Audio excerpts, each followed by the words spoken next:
అందుకే అఖిల కాల జంగాలు ఎప్పుడు అలర చేస్తూ దూకడమే తప్ప తినగా ఉండదు కదా. చిన్నపిల్లలను చూడ మనం కోతి తోక ఒకటే తక్కువ అంటాను చిన్నపిల్లలను చూసి, తోకలేదు కాబట్టి.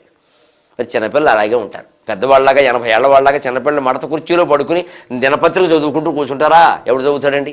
అలా ఉంటే వాడు ముసలాడ కింద లెక్క, వాడికి ఏదో రోగం అన్నట్టు లెక్క. డాక్టర్ దగ్గర తీసుకెళ్ళాలి. వాడు అలర చెయ్యాలి. అలర చేయట్లేదంటే వాడు చిన్నపిల్లడు కాదు, వాడికి ఏదో లోపం ఉందన్నమాట.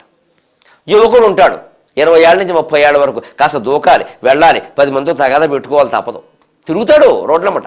అంతేగా బుద్ధిగా ఓ చోట కూర్చో సత్యనారాయణ వ్రతం చేయమంటే వాడు చేయడండి. అది నువ్వు చేయాలి, వాడికి చెబితే ఏమిటా విషయం? ఆ తిరగడంలోనే అందులోనే కాస్త మంచి పనులు చెప్పు.